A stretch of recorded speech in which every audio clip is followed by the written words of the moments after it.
Brien and Shannon.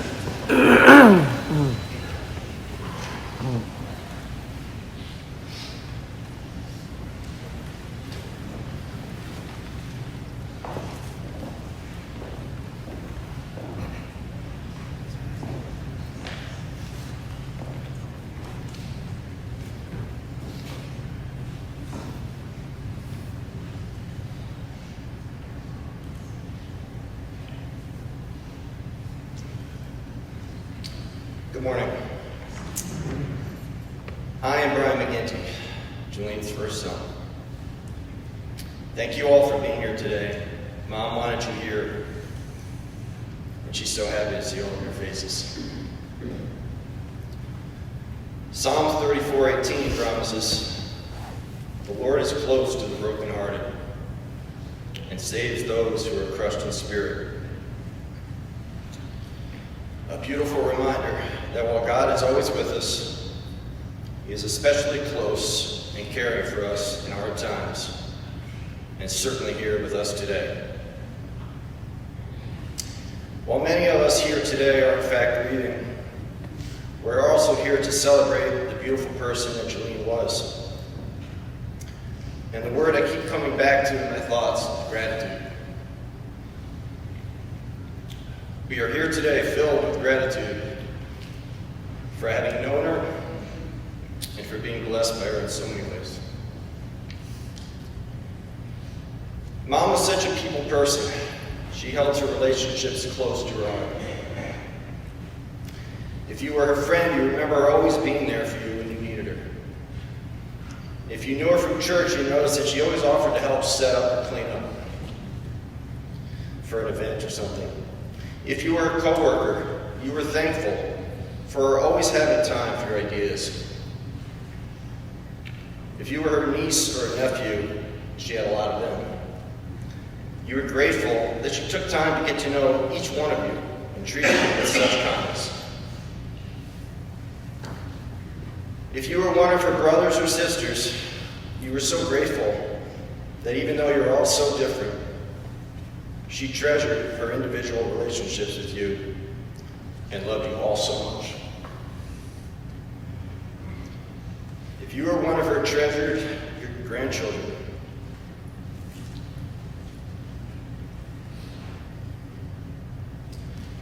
you have enormous gratitude to Grandma Juleen for her mission to have such a close personal relationship with you and for surrounding you with love and support throughout your childhood.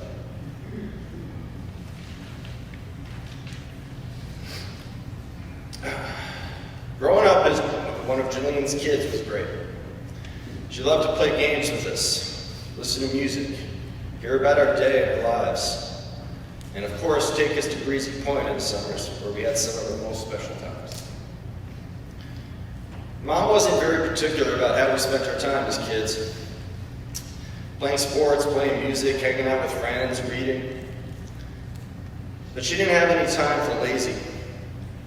One time when Shannon and I were 13 and 11 years old, we had gotten into kind of a rut of coming home and watching TV and playing Atari video games after school. One day we came home from school and the living room couch and the TV were gone.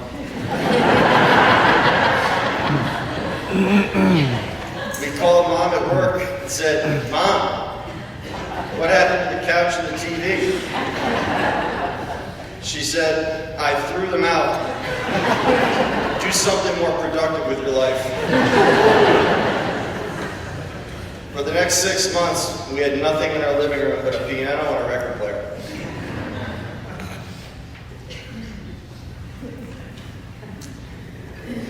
Mom always had such belief in us and encouraged us that we could do anything we put our mind to in life. Toward the end of high school, I started researching music schools and getting ready to pursue a career as a musician. I was met with a lot of naysayers who tried to dissuade me from a career in the music industry, saying that it was so competitive and hard to make a living. Mom witnessed some of this negativity, and later that night, gave me some of the best advice I ever received. She said, "McGinn, Don't associate with dream crushers. Avoid them, and don't let them ruin your dreams. Thank you, Mom. Watching a loved one go through the end of their life with Alzheimer's is just so hard to see. I'd like to say thank you to all of you for all of your love and support for her, for all of those visits, letters, and gifts. They all mattered. A very special thank you to her beloved husband, Ray, for his great love and relentless efforts to care for her. It will never be forgotten. Scripture tells us that in heaven our bodies and minds will be completely restored, and then some. Mom's passing marks the end of all suffering and marks the return of her beautiful smile, her fun laugh, and everything that made her such a blessing to all of us.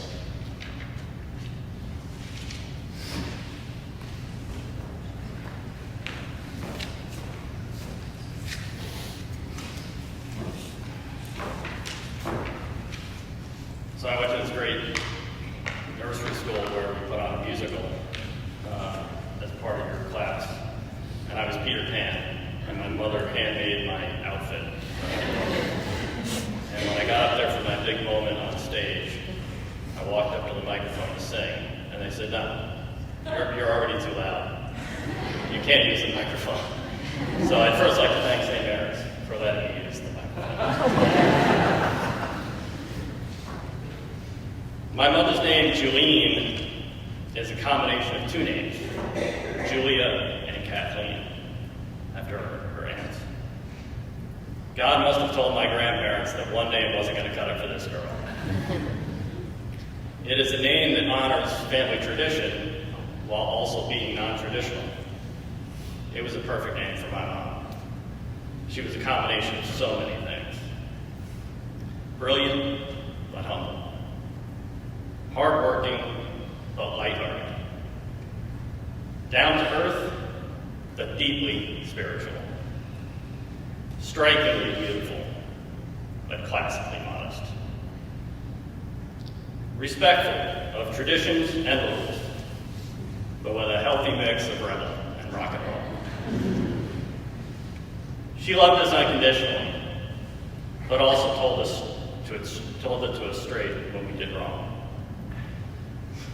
Her feedback was constructive in the truest sense of the word. It enabled Brien and I to construct our lives. We are reflections of her, and she taught us how to reflect on ourselves. My mother could have done anything with her life. She chose to spend it serving others.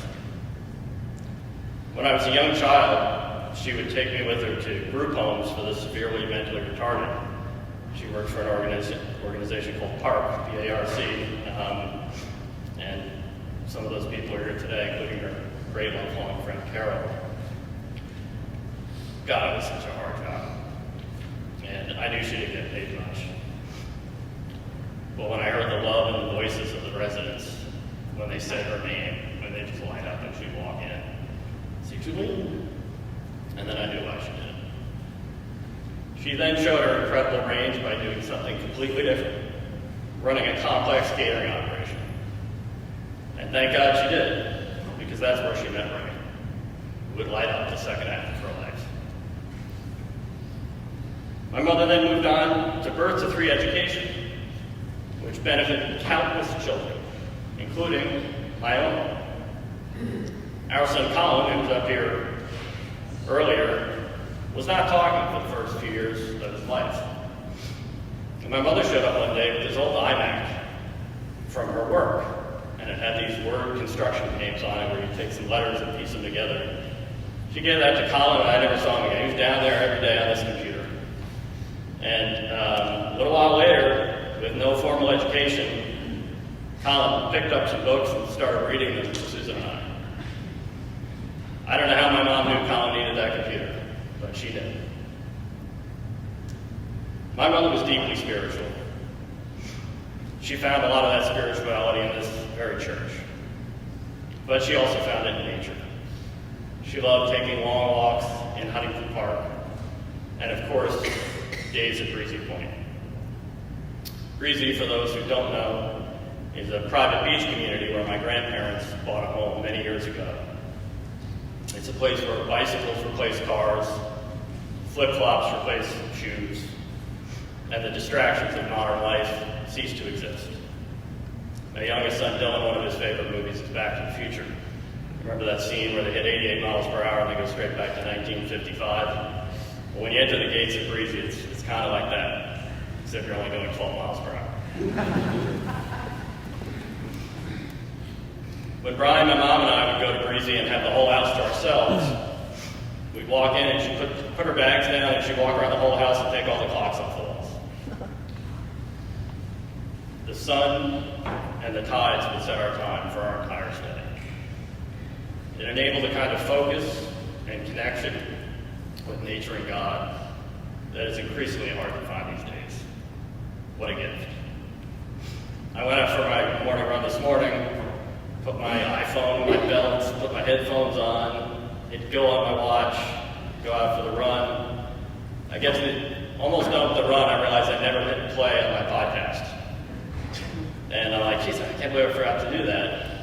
And then I thought back on the run, and all I was doing was listening to the birds chirp, looking at the sunrise over Long Island Sound, and I realized, oh, I didn't forget to press that button. My mom didn't let me press that button. She was taking the clocks off the wall at Breezy Point again. My mother was such a positive and strong person.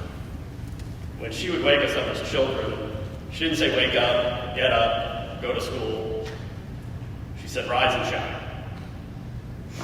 Those words gradually, day after day, had a big impact on me. Rise and shine. Don't just roll out of bed, rise. Don't just go to school, shine, shine. Go out and have a positive impact on your family, on your friends, and the world. That's how she approached the world. And because of her, that's how Brien and I approach the world. And that's how our grandchildren approach the world. Lorna, Delaney, Colin, Cameron, and Dylan. Now, they all rise at very different times of the morning. But they rise. And they definitely shine.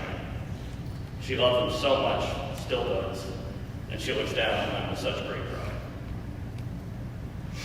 Today is a hard day, but I am at peace with my mother's passing. When I was in high school, I was in a speech competition where we had to select a famous writing from American history. My mother was such a great speaker. Like most things in those days, I had no idea what I was doing. So she helped me with it. And the speech we selected was Patrick Henry's famous writing, "Give me, from the American Revolution, give me liberty or give me death." We both love the spirit of that work. In the last years of my mother's life, she had gradually lost her liberty. She always lived life on her terms and was an independent thinker, but the disease had taken that from her. As I sat by her bedside for what I knew would be the last time, she couldn't really speak, but I sort of had a stream of conscious, just memories I was just saying to her, and I could see her eyes react. So I believed that she was listening and could really understand me. I found myself repeating two things to her. The first was, you're the best. My mother was the best in so many different ways to so many people in this room. Touched you all in different ways. But it had been years since she felt like the best. And I wanted her to know before she left that she still was. The second thing I said, over and over, was, it's all okay. I know my mom is frustrated by the injustice of the disease and the constraints it placed on her. I want her to know it's all okay. It's okay to let go of those feelings, and it's okay to stop fighting. It's okay to go to God. Despite what the disease had done to her mind, I know she left this world with peace of mind. Today, my mom has her liberty back. It is a happy day. So when you wake up tomorrow, rise and shine. think of my mother. And on those days when you're just not feeling it, my mother is now a light in the universe that you can draw strength from. Nothing would make her happier than to serve you. Thank you.